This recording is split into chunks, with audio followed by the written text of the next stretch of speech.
Latest now from CNN's Nic Robertson, who's live for us in Islamabad, where those talks have been taking place. Nick, what's the latest that you're hearing about what's happened? Yeah, really the conflict overspilling from the tensions in the Strait of Hormuz back onto land, back to where it was before the ceasefire went into place almost a month ago, as well as those missiles from Iran hitting the UAE, well, 3 intercepted, as you say, 1 hitting that port of Fujairah.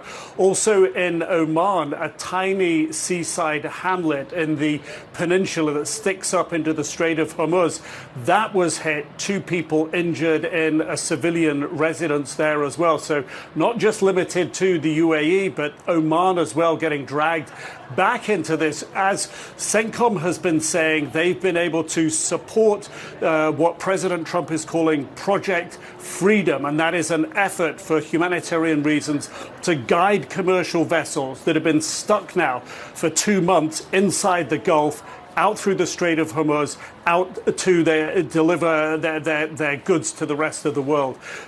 That has involved at least 1 guided missile destroyer, according to CENTCOM, passing through the Strait of Hormuz today and getting into the Gulf. 2 U.S.-flagged commercial vessels making it out, but then a confrontation, according to the Iranian media, IRGC, saying that they confronted with rapid and quick actions preventing a U.S. naval vessel getting into the Strait of Hormuz. At least one Iranian media saying that there were shots fired at the U.S. vessels. Now, CENTCOM has denied that. Now, what does that very complicated and rapidly developing picture look like? It looks like what was conversations about a talks process has turned into significant kinetic activity. The Iranians, though, the ball is in their court to respond to the proposal put to them by the White House over the weekend. Nick, is it fair to say that this is still technically a ceasefire if you're seeing that kind of attack against Gulf allies and the U.S. responding against these boats in the Strait?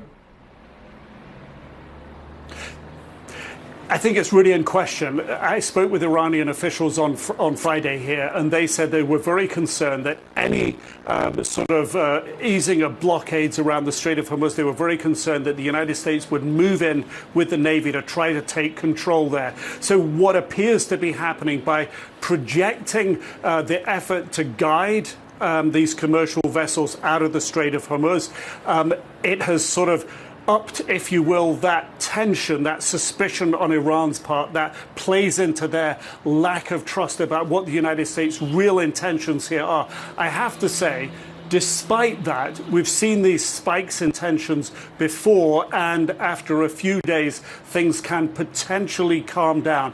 But Iran, again, has escalated beyond the tensions with the U.S. and has now targeted the UAE and Oman, and this really could lead to a potential escalation, a kinetic escalation. If it does, and that continues for the next couple of days, then I think talks will really get sidelined and it'll be hard to restart them in a meaningful way. Even that's really in question, just because this has played into Iran's fears. They would now say, why would we get around the table again if this is what the United States is going to do?